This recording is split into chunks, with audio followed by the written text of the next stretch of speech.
Olá, sejam bem-vindas, sejam bem-vindos. Hoje é dia 19 de abril, estamos começando aqui nossa aula sobre princípios da tutela jurisdicional executiva.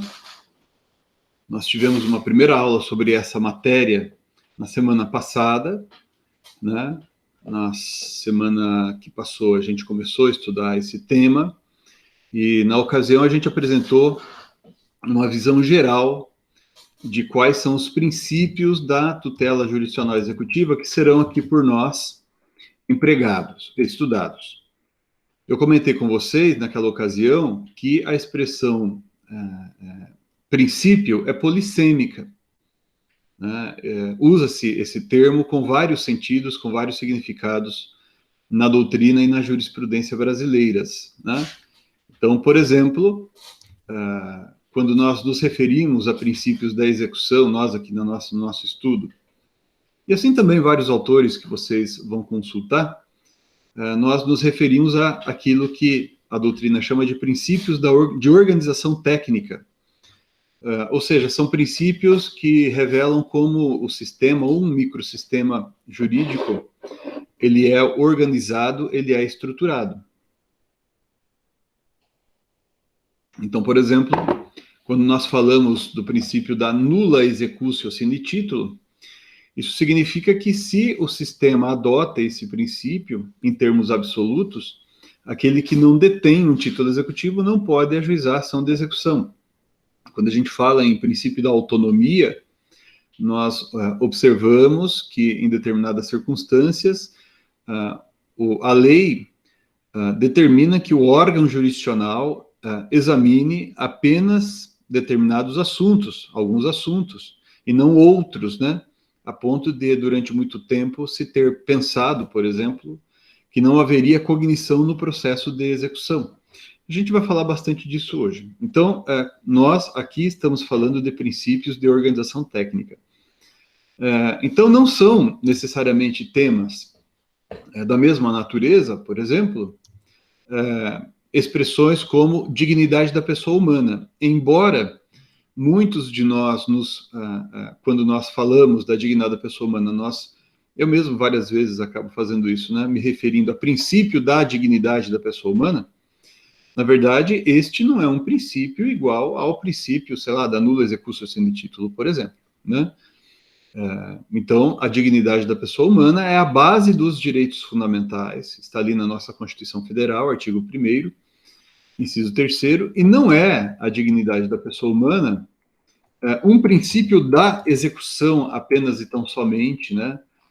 E assim também não é um princípio, por assim dizer, que diz respeito apenas às decisões sobre atos executivos que podem ser tomadas no curso do processo de execução. É evidente, pessoal, que quando o juiz acaba tendo que se pronunciar sobre, por exemplo, alguma medida executiva, a dignidade da pessoa humana acaba sendo um vetor. Acaba sendo um vetor no seguinte sentido. O legislador, quando ele tratou, por exemplo, da impenhorabilidade de determinados bens, estou colocando aí na tela para vocês o artigo 833, né? Ele, sem dúvida alguma, considerou a dignidade da pessoa humana. Então, por exemplo, quando se estabelece aqui que os vestuários, né, são impenhoráveis, como regra, né, salvo se de elevado valor. Quando se fala da impenhorabilidade dos vencimentos, né, a despeito disso ter sido limitado pelo próprio Código de Processo Civil, a ideia, né, no caso aqui dos vencimentos, a matéria está aqui referida depois nos parágrafos também do artigo 833. Mas aquilo que norteou o legislador foi, sem dúvida alguma, em determinadas circunstâncias, a dignidade da pessoa humana, para dizer que determinados bens não são penhoráveis. O caso de impenhorabilidade mais interessante não está no CPC, né, mas na Lei 8.009 de 1990, que se refere à impenhorabilidade do bem de família.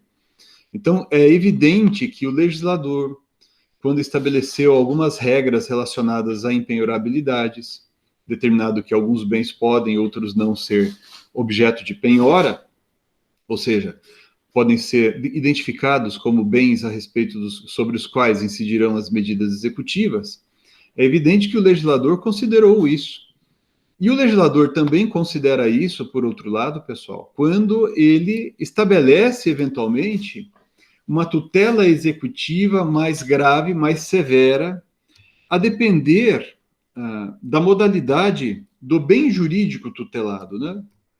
Então, é o que acontece, por exemplo, na execução de alimentos, né? Execução de prestação alimentícia. Vejam que o artigo 528 do Código de Processo Civil estabelece que, nesta hipótese deste procedimento, o executado vai ser instado a pagar a dívida em 3 dias e, conforme o caso, né, se ele não pagar ou se ele apresentar uma justificativa que não vai ser, ou que não venha a ser aceita pelo magistrado, o juiz vai estabelecer 2 medidas coercitivas, ou melhor dizendo, uma vai ser automática, que é o protesto, né, do pronunciamento judicial, e a outra, a prisão civil, que talvez seja a medida coercitiva mais grave prevista em nosso sistema jurídico. Ora, o legislador também levou em consideração a dignidade da pessoa humana para prever esta medida executiva nesse caso. Por quê? Porque nós estamos tutelando o direito à prestação alimentícia. Em boa parte dos casos, isso condiz com a própria sobrevivência do credor, né? Então, a dignidade da pessoa humana é levada em consideração pelo legislador por ocasião da definição de algumas medidas executivas graves e também de restrição a algumas medidas executivas. E isso também haverá de ser considerado pelo magistrado caso a caso, porque em muitas situações o juiz poderá se ver ali na contingência de ter que decidir sobre a penhora de um ou outro bem, e é inegável que a dignidade da pessoa humana também vai ser considerada pelo juiz. Mas dignidade da pessoa humana não é um princípio específico da execução, né? O juiz leva em consideração a dignidade da pessoa humana para tomar decisões ao longo de todo o processo, quaisquer que sejam, né, as modalidades de processo, seja ação de conhecimento, seja para deferir ou indeferir uma tutela de urgência, por exemplo, né? O que a gente pode estudar, e é um tema bem legal de estudar mesmo, é a incidência da dignidade da pessoa humana na tutela jurisdicional executiva, mas não é um princípio da tutela jurisdicional executiva, embora vocês provavelmente vão encontrar alguns autores tratando do tema como se assim fosse. De modo parecido, a gente pode dizer, né, que algo similar sucede com o princípio do contraditório. Veja, o contraditório, por boa parte da doutrina, sempre foi considerado à luz do processo de conhecimento, né? Durante muito tempo se entendeu que no processo de execução fundado em título extrajudicial, esse que é disciplinado a partir do artigo 771 do CPC, durante muito tempo se imaginava que não haveria cognição ali, cognição judicial, porque também durante muito tempo se supunha que a atividade cognitiva desenvolvida pelo juiz somente ostentaria essa natureza em ações de conhecimento, em processos de conhecimento, né? Ou seja, se pensava na atividade cognitiva do magistrado com o propósito de proferir uma sentença.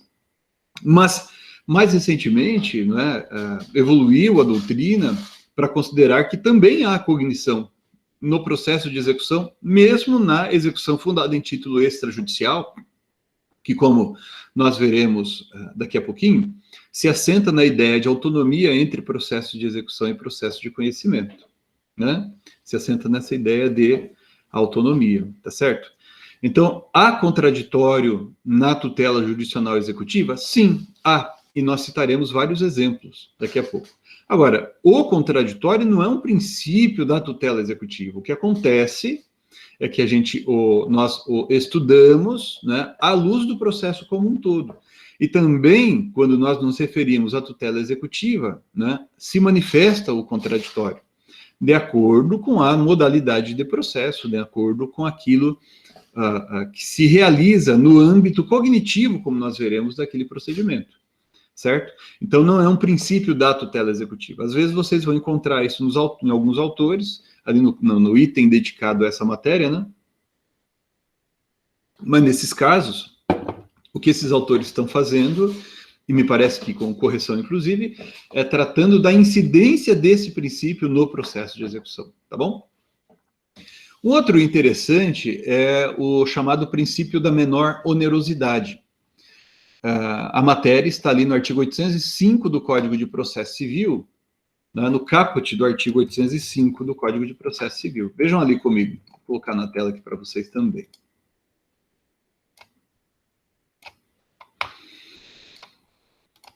Nesse caso, pessoal, o artigo 805 do Código de Processo Civil estabelece que, quando por vários meios o exequente puder promover a execução, o juiz mandará que se faça pelo modo menos gravoso para o executado, né? Isso aqui é chamado pela nossa doutrina de manifestação do princípio da menor onerosidade. Mas esse princípio, pessoal, rigorosamente, aqueles de vocês que estudam, já vêm estudando, né, há algum tempo, a ideia de proporcionalidade, sobretudo à luz do direito constitucional, quando nós falamos rigorosamente de menor onerosidade, nós estaremos aqui falando, deixa eu achar aqui um texto que eu separei para vocês, nós estaremos aqui, na verdade, falando de uma manifestação de um dos subcritérios, não é, da proporcionalidade. Aqueles de vocês que têm o meu livro, talvez já tenham chegado nessa parte da matéria, eu escrevo em vários locais sobre esse tema, mas ali eu destaquei esse trechinho que está ali na página 991, né, em que eu me refiro à doutrina do professor Paulo Bonavides. Vejam, né, as medidas executivas devem ser realizadas observando-se a menor onerosidade ou menor restrição possível da medida executiva e a máxima efetividade ou do resultado da execução, que nada mais são que elementos do critério da proporcionalidade. Então, vejam, eu tento não me referir à proporcionalidade como princípio, mas muita gente usa esse termo também para se referir à proporcionalidade, né?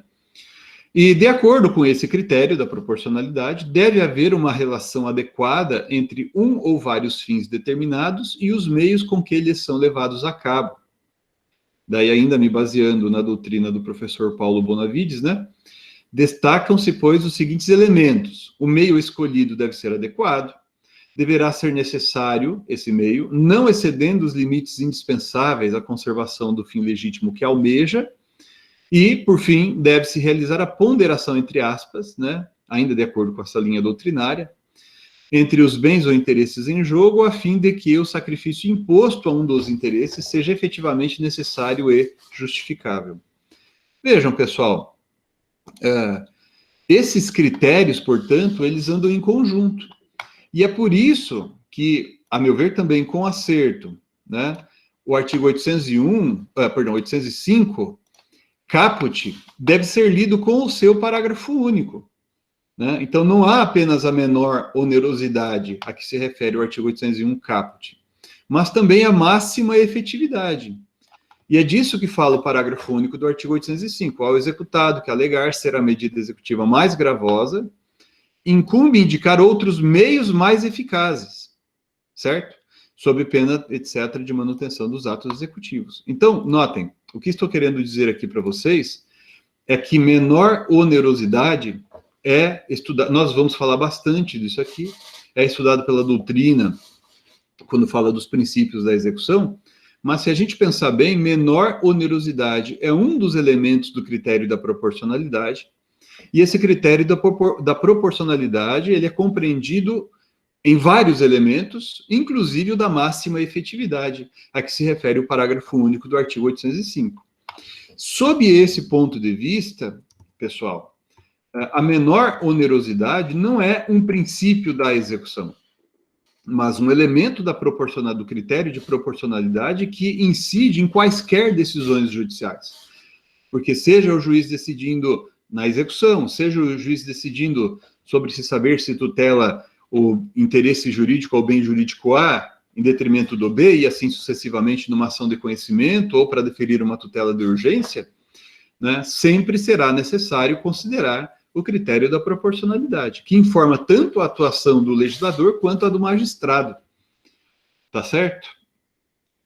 Em alguma medida, semelhante modo de raciocínio pode também ser empregado para se referir a um princípio, pessoal, que é citado por muitos autores como princípio da execução, que é o princípio da patrimonialidade. Princípio da patrimonialidade.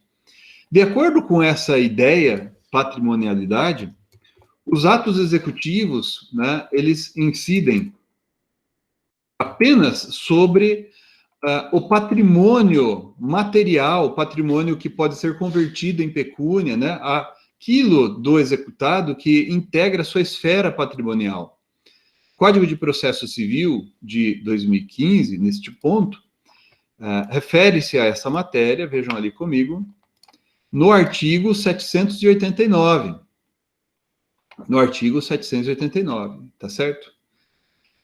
Vejam ali, o devedor responde com todos os seus bens, presentes e futuros, para o cumprimento de suas obrigações, salvo restrições estabelecidas em lei.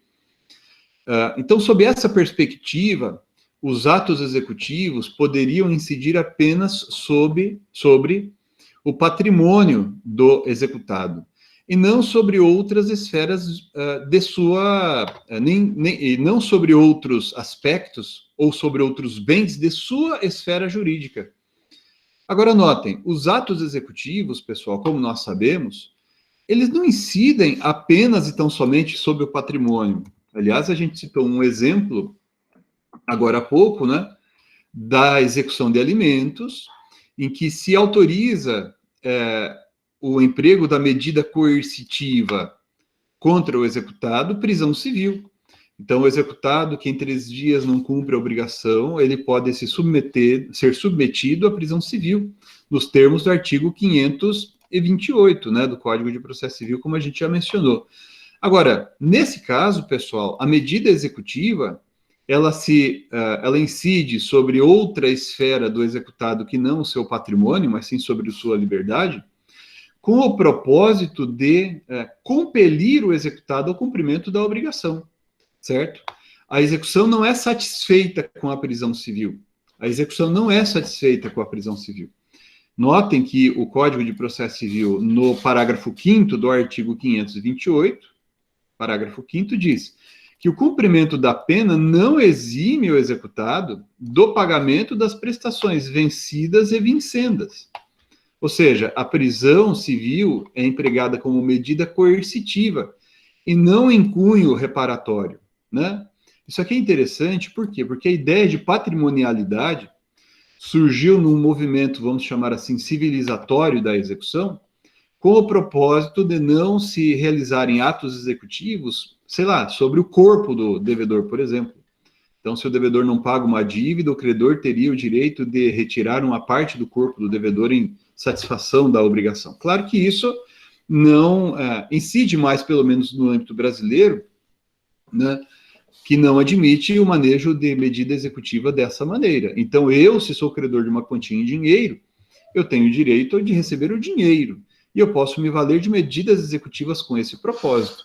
Agora, a ideia de patrimonialidade, na medida em que a gente amplia, né, a compreensão que temos sobre a definição de medidas executivas, para abranger não apenas aquilo que se convencionou chamar de execução por subrogação ou execução direta, né, mas também a medida executiva indireta ou execução por coerção, aí a gente passa a compreender também que no emprego dessas medidas coercitivas, eu não vou atingir apenas o patrimônio do executado.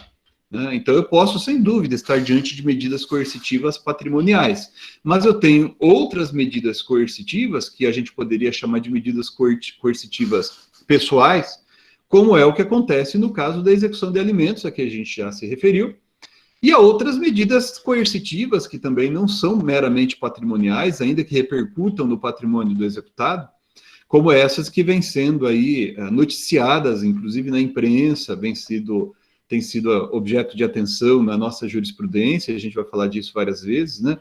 Como, por exemplo, a suspensão da carteira de habilitação do executado, ou a suspensão do passaporte do executado e assim por diante. São também medidas coercitivas, não puramente patrimoniais, ou, em alguns casos, nada tem de patrimoniais, né? E que também podem ser empregadas. Então, o princípio da patrimonialidade não é um princípio da execução em termos absolutos, é algo mais relacionado à teoria das obrigações, né? Porque diz respeito à possibilidade de o credor fazer valer o seu direito sobre algo que não é o patrimônio do executado,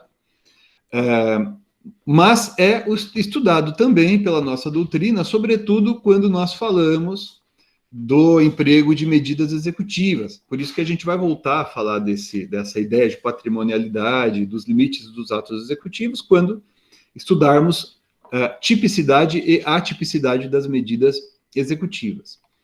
E por fim, pessoal, algo que vem sendo muito frequentemente empregado pela nossa doutrina como um possível princípio da execução é o assim chamado princípio, eu coloco entre aspas aqui, porque eu não sei se a gente pode falar que isso é um princípio da execução, né? O princípio da tutela específica, né?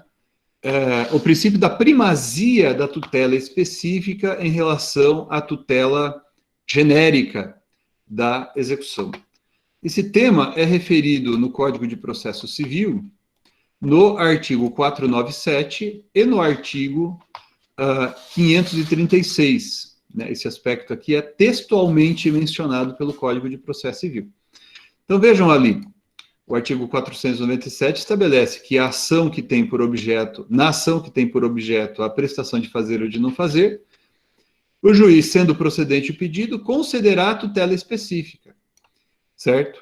E, se não sendo esse caso, ou determinará providências que assegurem a obtenção da tutela pelo resultado prático equivalente, né? Daí o Código vai prosseguir, vai falar disso também ali no artigo 536, né? E o 499 vai colocar que a obrigação somente será convertida em perdas e danos se o autor o requerer, ou se é impossível a tutela específica ou a obtenção de tutela pelo resultado prático equivalente.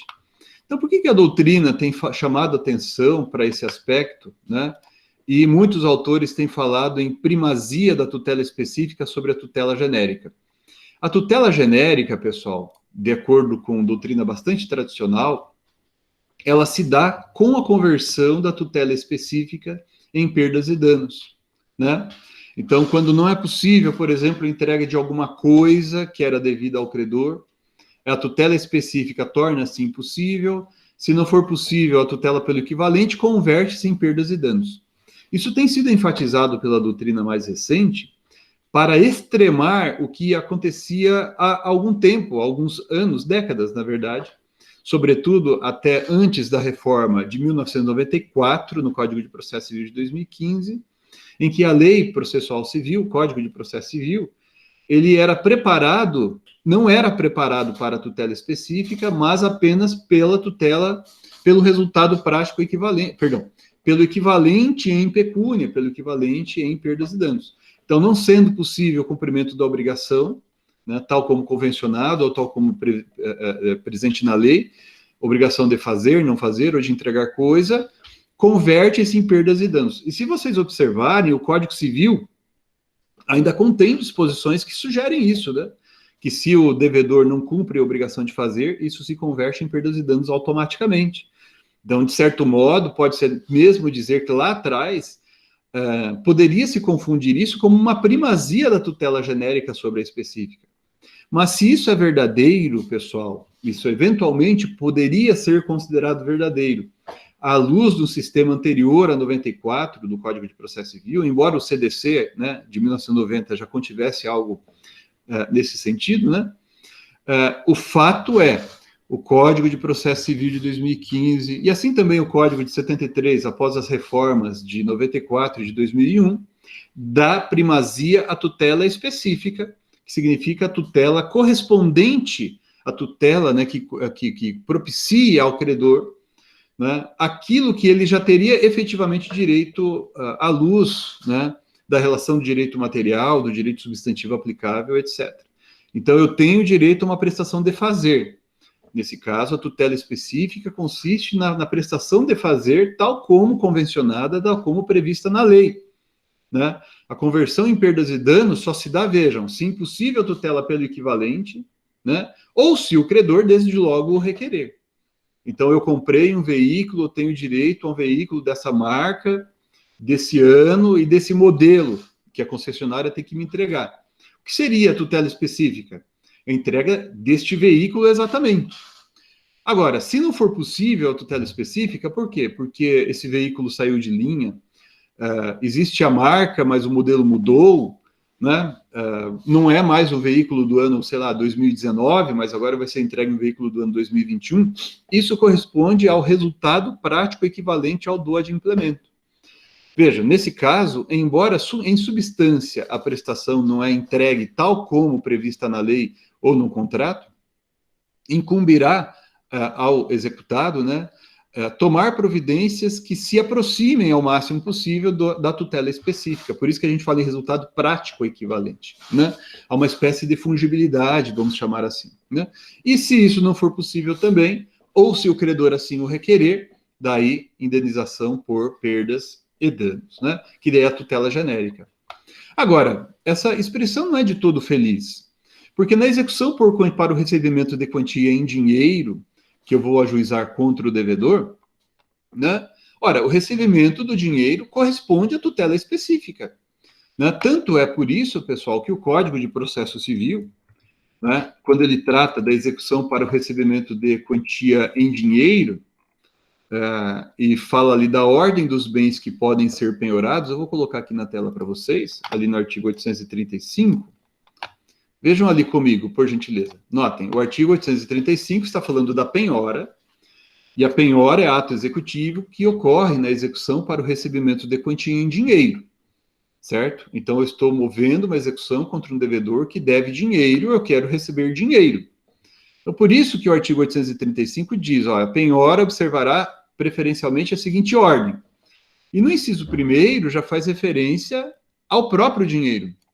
A penhora de dinheiro é sempre preferencial em relação aos demais, em relação às que estão aqui nos incisos 2º e seguintes do caput do artigo 835. E isso vai ser colocado ali no parágrafo 1º, vejam. É prioritária a penhora em dinheiro, né? Então, a penhora do dinheiro... Por que a penhora do dinheiro é prioritária? Porque como eu estou executando para receber dinheiro, se eu penhorar dinheiro, o próximo ato executivo já será a entrega desse dinheiro ao credor. Então, isso é bom para todo mundo, quer dizer, é bom para o credor e bom para o Poder Judiciário.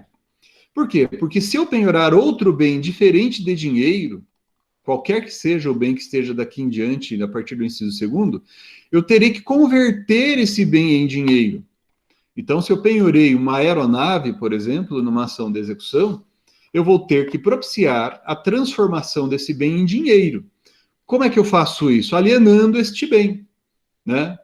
Agora, notem, o que o código permite, alienando esse bem e obtendo dinheiro para que esse dinheiro seja entregue ao credor.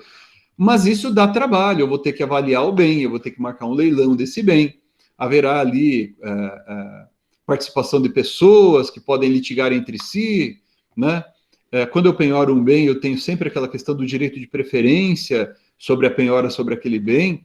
E se eu penhorar dinheiro desde logo, eu alcanço a tutela específica ao exequente mais rapidamente. O que a lei permite, nesse caso, a penhora de outros bens, excepcionalissimamente, quando não possível a penhora de dinheiro, que tem sempre prioridade, né? E a lei vai permitir também, pessoal, ali nos artigos... Vocês, opa, passei rápido. Né? O que o código vai mencionar ali entre os atos expropriatórios, e percebam vocês, antes até da alienação, é a adjudicação. Vejam, o que é a adjudicação? Eu me lembro de, numa das aulas anteriores, ter comentado com vocês que a alienação né, aqui referida, que o código também se refere a essa alienação como arrematação, ela é muito parecida com a compra e venda, né, do direito material. Mas não é apropriado falar em venda do bem, nesse caso, e a lei processual não usa, né, essa expressão dessa maneira. Por quê? Porque no contrato de compra e venda, um dos elementos essenciais é o consentimento do vendedor. E na alienação judicial, o proprietário do bem, que é o executado ou o responsável, ele não precisa consentir com a alienação. Por isso que não é apropriado falar em compra e venda ou algo parecido. E o Código de Processo Civil também se refere à adjudicação. Está aqui antes, veja, que é a alienação. Por quê? A adjudicação, pessoal, consiste no recebimento do bem pelo exequente, em cuja execução se realizou a penhora desse bem, e o exequente recebendo o bem em adjudicação, esse bem como que lhe é dado em pagamento, né, pela dívida. Por isso que a adjudicação, aqui referida, se parece muito com a dação em pagamento, né, se refere muito com a dação em pagamento.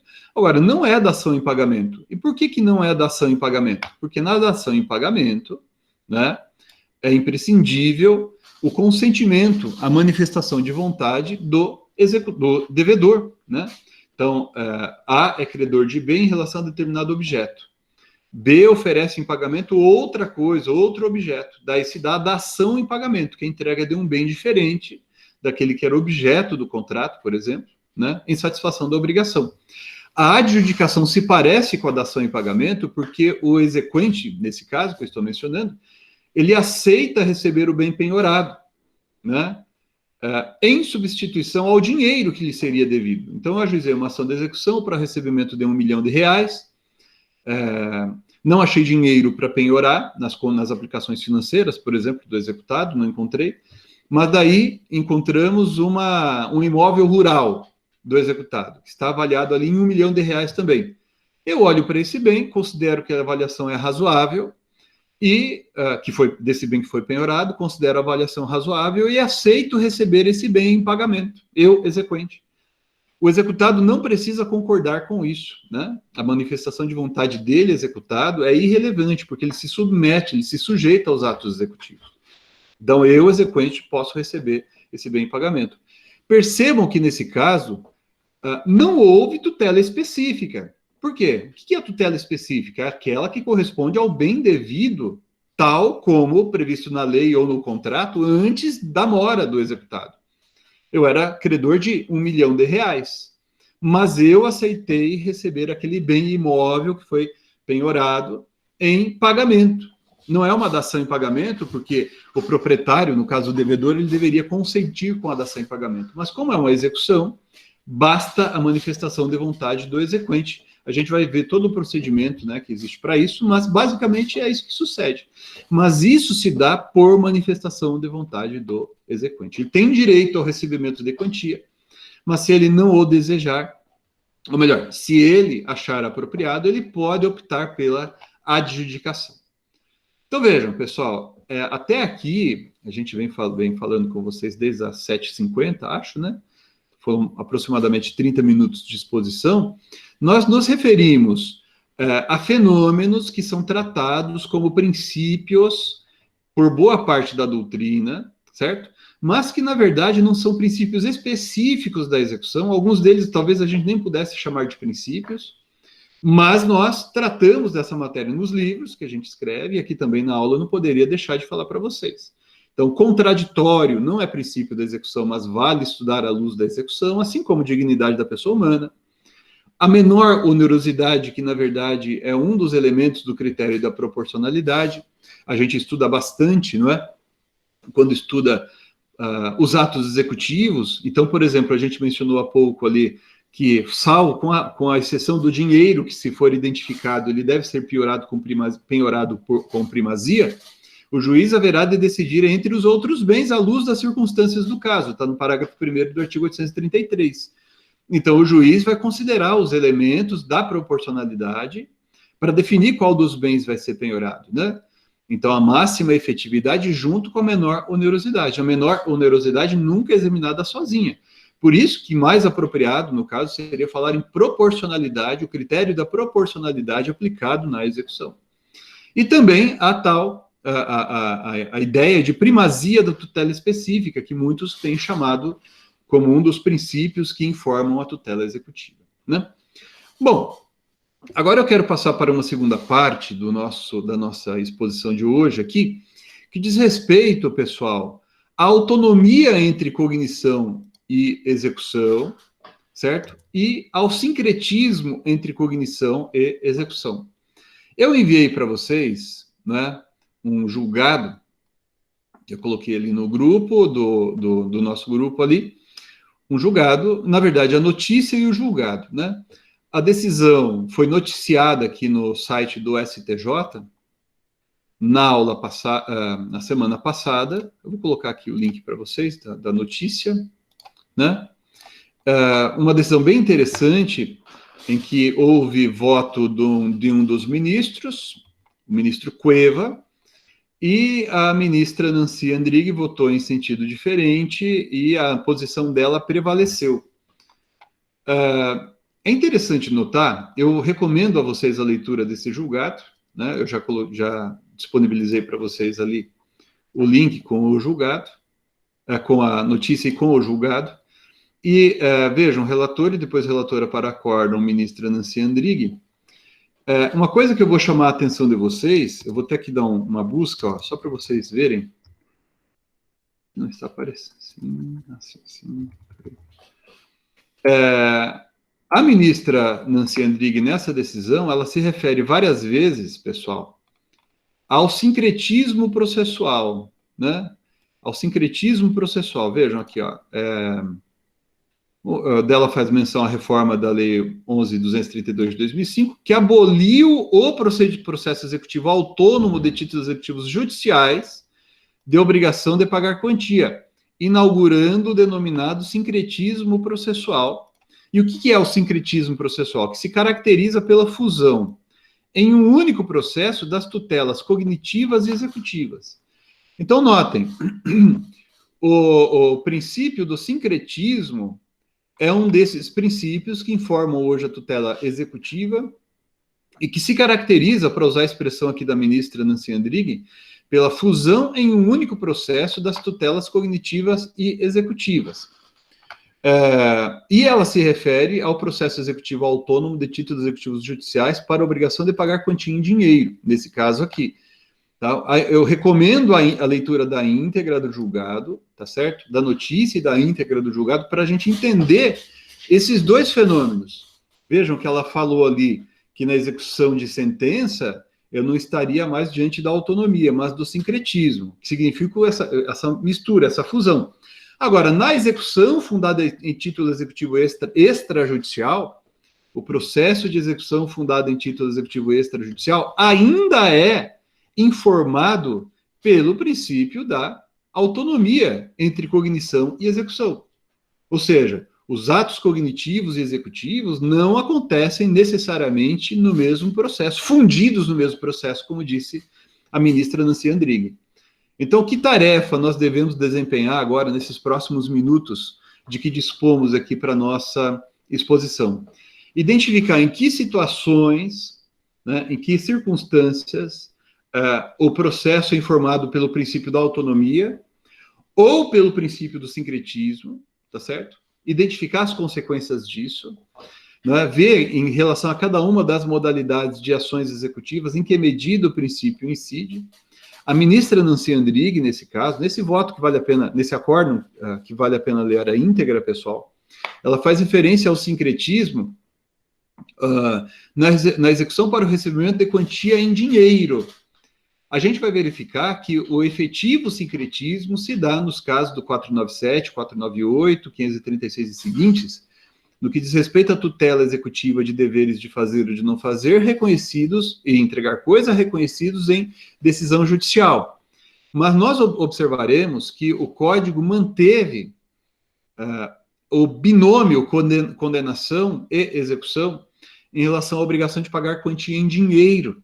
Ou pelo menos ele não avançou tanto quanto se avançou em relação ao dever de pagar o dever de fazer e de não fazer e de entregar coisa. Por quê? Porque a sentença que condena o pagamento de quantia em dinheiro, ela não é executada automaticamente, ela não é executada de ofício pelo magistrado. Então, a tutela executiva, no caso de uma ação, por exemplo, de indenização por perdas e danos, ela não é embutida automaticamente na sentença. A sentença que condena o pagamento de quantia em dinheiro é um título para se iniciar a execução, se assim o demandar o credor, né? Muita gente na nossa doutrina, e assim também na jurisprudência, tem tratado, pessoal, a execução da sentença do 513, do 513 e 523, melhor dizendo, relacionada à quantia em dinheiro, como se fosse uma execução idêntica à da sentença, por exemplo, que determina o cumprimento de obrigação de fazer. A gente vai observar que não é a mesma coisa, embora, inegavelmente, se tenha caminhado no sentido do sincretismo também em relação à quantia em dinheiro, tá bom? Não em termos absolutos, como se deu no caso de dever de fazer e de não fazer, mas, né, sem dúvida, em relação ao que era antes, né, que eram processos absolutamente autônomos, totalmente separados, né, claro que se avançou em direção ao sincretismo. A gente vai aprofundar isso aqui. Mas vamos começar falando, pessoal, do princípio da autonomia mesmo, propriamente dito, né? O que é que significa esse princípio da autonomia? Aliás, a gente pode chegar à conclusão desse significado, voltando ali à decisão da ministra do voto, né, que estávamos lendo há pouco. Vou ler aqui de novo mais uma vez com vocês, né? Vejam, se sincretismo processual é caracterizado pela fusão em um único processo das tutelas cognitivas executivas, a autonomia significa o oposto, né? A autonomia significa a separação em processos distintos das tutelas cognitivas e executivas. Então, se o sistema adota, pessoal, em termos absolutos, o assim chamado princípio da autonomia, isso significa que não há execução dentro de uma ação de conhecimento e não há atividades cognitivas relacionadas ao débito dentro do processo de execução, né? Então, um sistema que adota em termos absolutos o princípio da autonomia, ele compreende isso, que para discutir sobre a existência do débito tem que haver uma ação de conhecimento. Para se realizar os atos executivos tem que haver um processo de execução separado. O Código de Processo Civil de 73, ele foi concebido com base nessa estrutura. E depois, nesse acórdão que eu enviei aqui para vocês, isso é bem delineado, essa separação absoluta, ela veio sendo rompida ao longo do tempo. O acórdão que eu enviei para vocês, porque era o objeto da atenção ali dos ministros, né, esse acórdão faz referência à reforma de 2005, né, que alterou o modelo do cumprimento de sentença relacionada à quantia em dinheiro, enquanto vigia o Código de 73. Mas, na verdade, o sincretismo, né, ele passou a se operar muito mais, de maneira muito mais incisiva e bem antes. No Código de Processo Civil de 73, foi com a reforma de 1994 que deu nova redação ao artigo 461 daquele código, e essa nova redação do artigo 461 daquele código, como que reproduziu praticamente ipsis literis o que já existia no artigo 84 do Código de Defesa do Consumidor, que é a Lei 8.078 de 1990. Além dessa mudança do artigo 461 do Código Revogado, também o Código Revogado foi alterado em seu artigo 273. Veja, até 1994, pessoal, não se admitia a concessão de liminares antecipatórias de tutela, salvo nos casos previstos pelo legislador em procedimentos especiais. Então, por exemplo, a liminar numa ação de reintegração de posse é uma antecipação dos efeitos da tutela. A liminar em uma ação de alimentos é uma antecipação dos efeitos da tutela. Mas essas hipóteses já eram previstas em procedimentos especiais pelo legislador. O que o 273 fez, depois da alteração em 1994, foi permitir a concessão de antecipação dos efeitos da tutela em quaisquer modalidades de ações, ainda que não houvesse uma modalidade especial ali prevista. Então, numa ação de indenização por perdas e danos, qualquer uma, que tenha por objetivo o recebimento de quantia em dinheiro, né? Eu posso requerer, o juiz pode conceder, um dos efeitos da eventual tutela. Qual seria um desses efeitos? Um efeito executivo. Então, o juiz pode antecipar algum ato executivo que poderia decorrer da sentença condenatória, antecipando no tempo, né, permitindo que o autor já usufrua de alguns desses efeitos, né? Nesse caso, também há um rompimento dessa autonomia entre cognição e execução. Por quê? Porque o juiz vai realizar atos executivos antes da sentença condenatória e no curso de uma ação que foi estruturada, vamos chamar assim, de ação de conhecimento, né? Então, a manifestação do sincretismo no caso do artigo 497, cumulado com 536, a manifestação do sincretismo no caso em que o juiz concede uma liminar antecipando efeitos da tutela, né? Porque se autoriza, desde logo, a realização de atos executivos com base naquela decisão. Há sincretismo também, embora em grau menor, no caso da sentença que condena o réu a pagar quantia em dinheiro. Nessa hipótese, pessoal, vejam o que diz o artigo 523 do Código de Processo Civil, né? Vou colocar aqui na tela para vocês.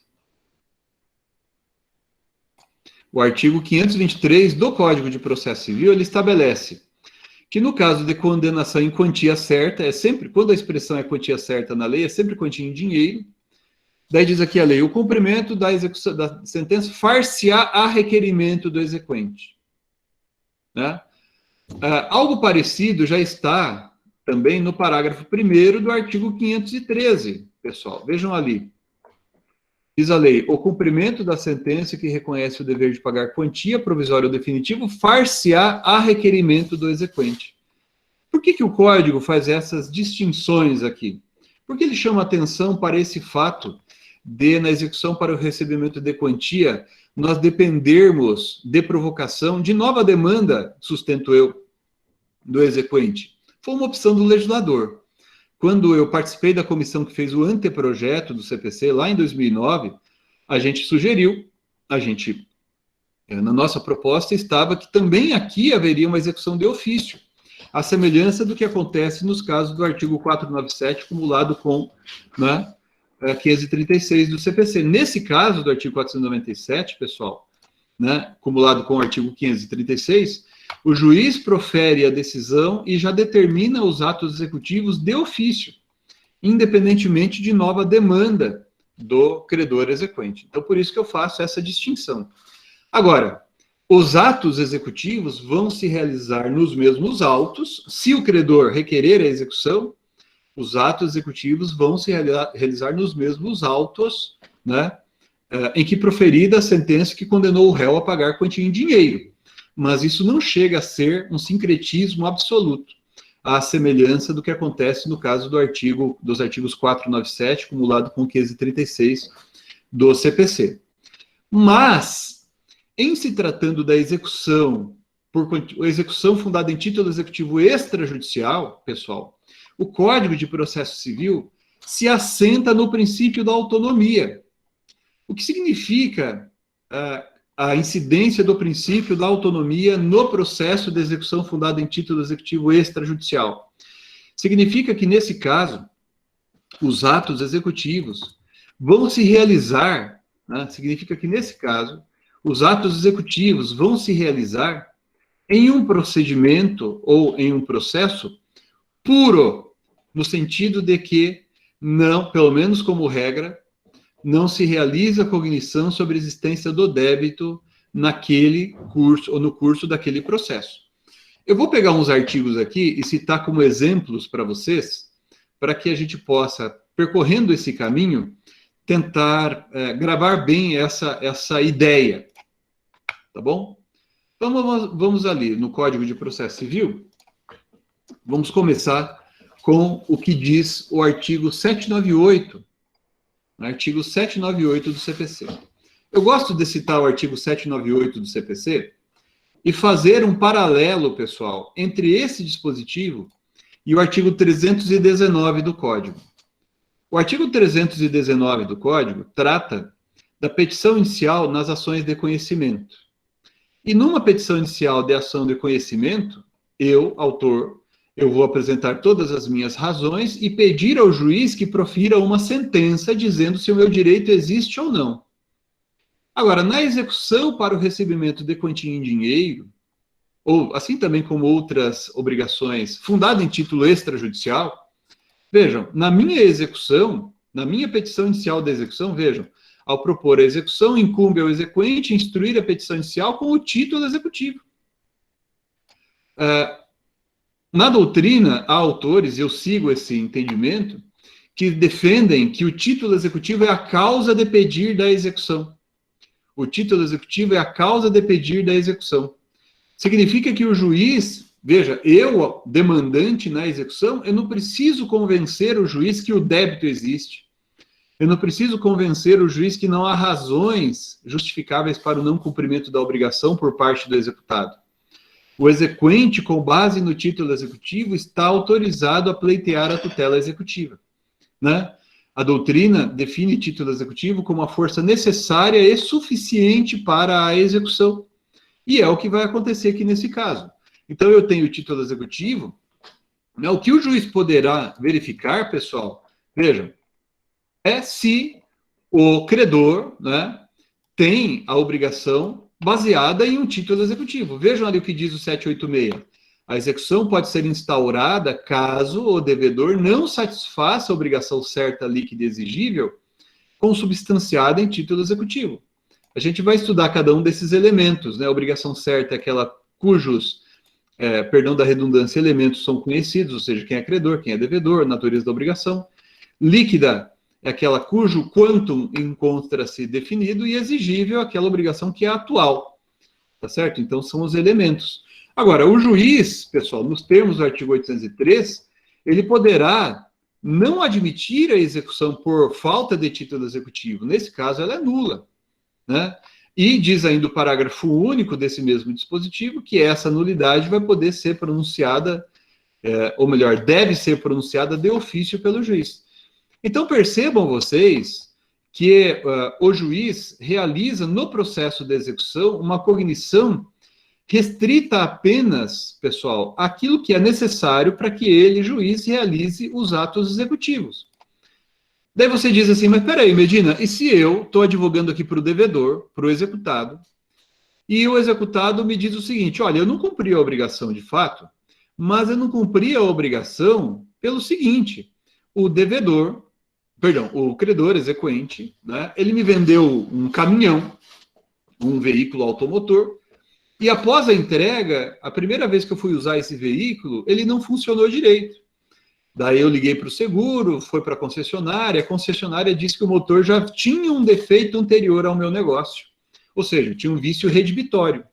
Se você, advogando para o devedor, quer alegar a ocorrência de um vício redibitório, onde você vai fazer isso? No curso do próprio processo de execução, a resposta é negativa. O processo de execução fundado em título executivo extrajudicial não admite, como regra, qualquer debate acerca de qualquer natureza em relação ao débito. Nós veremos que há exceções a essa regra, mas a regra é essa. Então, nesse seu caso, em que você advoga para o devedor, e o devedor quer demonstrar que ele não cumpriu porque a coisa vendida padecia de vício redibitório, você não pode alegar isso na própria ação de execução, né? Você terá que ajuizar uma ação de conhecimento para debater a existência do débito contra o exequente. Por quê? Porque na execução fundada em título extrajudicial, pessoal, o sistema adota o princípio da autonomia, que supõe a pureza do processo de conhecimento em relação à execução e vice-versa. Significa que não há atos sobre execução, atos relacionados à execução dentro do processo de conhecimento, e não há debate sobre a existência do débito dentro da ação de execução. O devedor, né, o executado, nesse caso, ele pode se defender em ação de conhecimento ajuizada antes da execução, isso está ali no artigo 784, vejam, 784 é o artigo que traz o rol de títulos executivos extrajudiciais. E no parágrafo 1º, esse mesmo artigo diz que a propositura de qualquer ação relativa ao débito constante do título executivo não inibe o credor de promover-lhe a execução. Então, vejam, eu, devedor, se eu quiser discutir o débito, eu tenho que mover uma ação contra o credor, contra o exequente. Então, essa discussão sobre o vício redibitório, você vai ter que mover, você vai ter que fazer numa ação de conhecimento.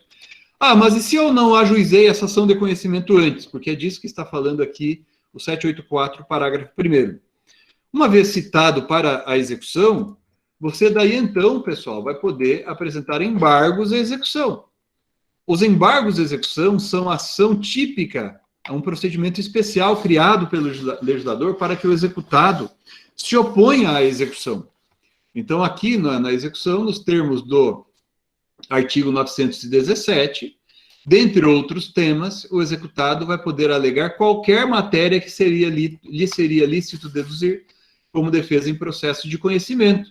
Então, vejam que os embargos à execução são ação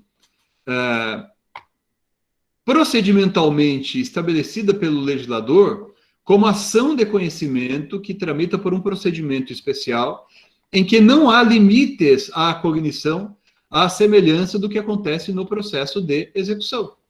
Então, numa execução dessa, se você advoga para o devedor e quer alegar essa matéria, e se você peticiona ao juiz da causa, dizendo, não, excelência, eu tenho aqui um vício redibitório para alegar, e você peticiona sobre isso na própria ação de execução, se o juiz agir corretamente, ele tem que inadmitir essa sua manifestação.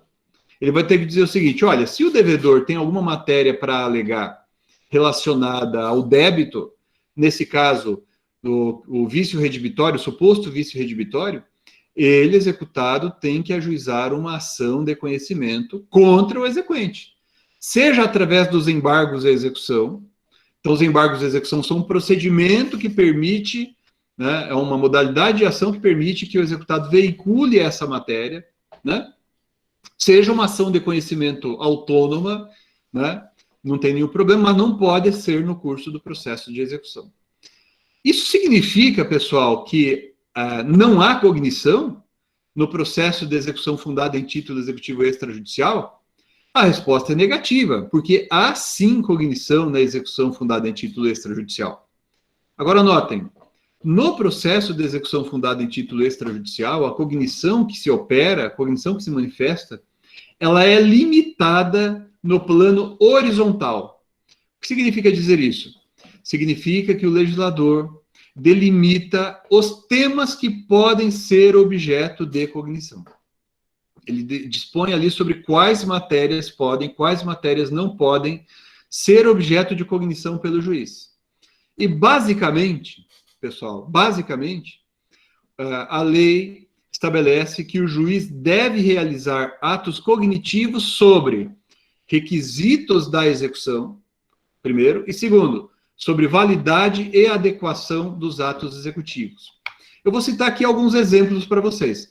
Assim, excepcionalmente, admite a lei que o juiz, no curso da execução, e independentemente de ação de conhecimento, seja através de embargos à execução, seja outra ação de conhecimento, né, por outro rito, a lei excepcionalmente admite que em algumas situações o juiz se manifeste sobre o débito, como no caso da prescrição da dívida, né? O Código de Processo Civil prevê, nos artigos 921 e 924, né, o modo como o juiz vai poder se manifestar sobre a prescrição intercorrente, por exemplo, né? Então, o juiz pode falar de ofício sobre essa matéria no curso da própria ação de execução, e independentemente de ação de conhecimento. Agora, os atos que o juiz realiza para verificar se o título executivo está presente ou não, para verificar se a penhora é válida ou não, exemplos que a gente já mencionou há pouco, né? E há várias outras situações, pessoal. Acompanhem comigo, vamos navegar um pouquinho pelo Código de Processo Civil, bem rapidinho, só para a gente ir marcando alguns exemplos de dispositivos que textualmente falam de atos cognitivos realizados no curso do processo de execução. O primeiro deles, que eu quero citar aqui para vocês, a gente já citou, que é o artigo 805. Ora, no caso do artigo 805, o juiz vai deliberar sobre quais medidas executivas podem ser admitidas, né? Qual dos bens vai ser penhorado, por exemplo. É evidente que a decisão, a deliberação quanto a se saber qual dos bens há de ser penhorado, pessoal, é manifestação cognitiva realizada pelo juiz dentro do processo de execução. Mas não é cognição sobre o débito, né? A mesma coisa vai acontecer ali no caso do artigo 803. O juiz, aqui no artigo 803, ele vai falar de ofício sobre essa matéria, vejam, ó, independentemente de embargos à execução, por exemplo, sobre a ausência de título executivo, porque é um caso de nulidade da execução, né, ausência de título executivo, e ele fala sobre esse tema dentro do processo de execução, independentemente de embargos à execução. Então, vejam, esses são exemplos, e eu vou copiar aqui vários outros dispositivos e vou colocar aqui para vocês olharem, vou colocar no chat aqui para vocês, como exemplos de disposições que tratam de atos executivos que são realizados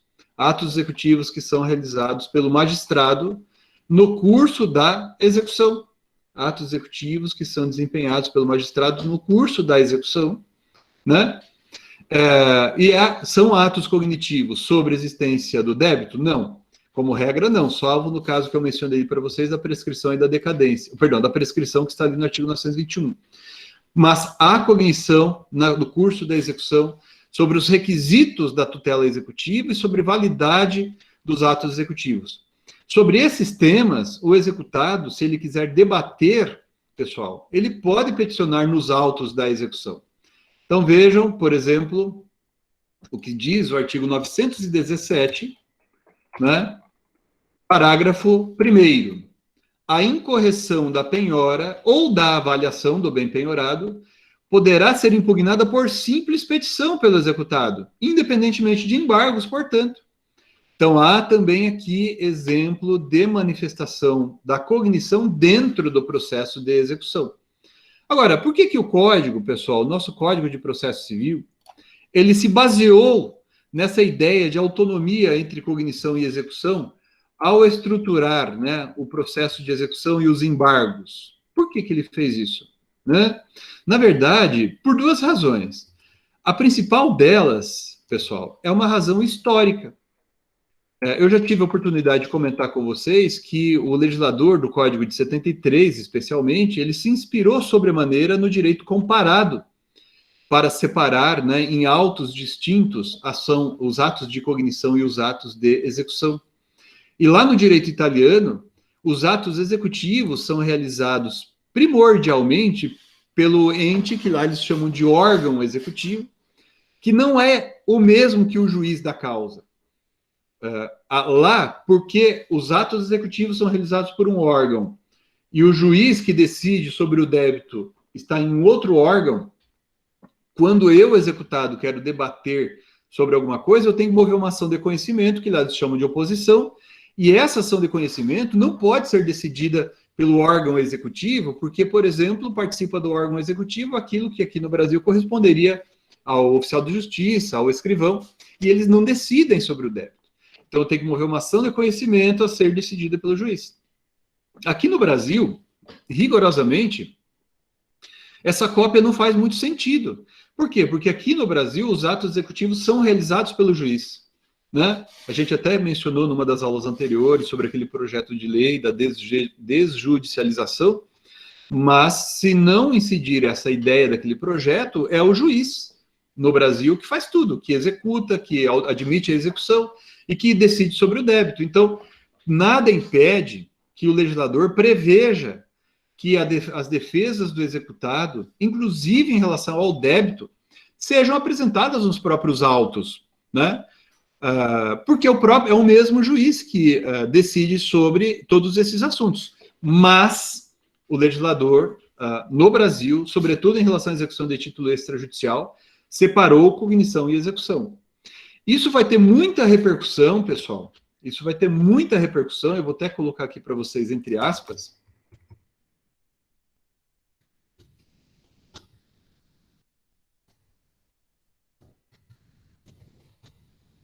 colocando para vocês no chat.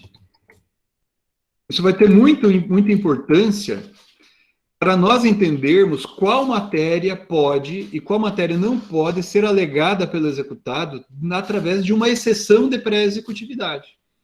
Através de uma exceção de pré-executividade, né? O que é uma exceção de pré-executividade? Não é prevista na lei, não com esse nome, mas é uma petição de que pode se valer o executado para alegar algum tema em sua defesa dentro dos autos de execução, e independentemente de embargos de execução. Nós citamos aqui hoje já 2 exemplos. O artigo 803, parágrafo único. Então, o executado pode peticionar na execução, independentemente de embargos, para alegar, por exemplo, que não tem título executivo. Ele pode fazer isso? Pode, porque é uma matéria que o juiz pode decidir na execução. O executado pode peticionar nos próprios autos de execução, por exemplo, para alegar nulidade da penhora. Está no parágrafo 1º do artigo 917. Por quê? Porque isso é matéria que está dentro da cognição da execução. Tá certo? Então, compreender quais os limites da autonomia da autonomia entre cognição e execução, na execução fundada em título executivo extrajudicial, é interessante, inclusive, para discutir esse tipo de matéria, tá certo? Pessoal, com isso a gente termina essa visão geral do princípio da autonomia entre cognição e execução. Eu vou colocar ali para vocês na sequência no Classroom, tá ok? O roteirinho do que a gente falou aqui na aula de hoje, para vocês, uma vez querendo revisar a matéria, vocês sigam aquele roteirinho acompanhando esse vídeo, que a hora que estiver disponível, eu vou colocar ali no meu canal no YouTube, tá bom?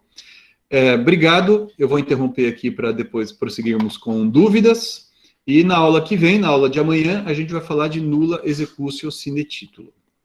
E as exceções a esse princípio. Obrigado, um abraço, até mais.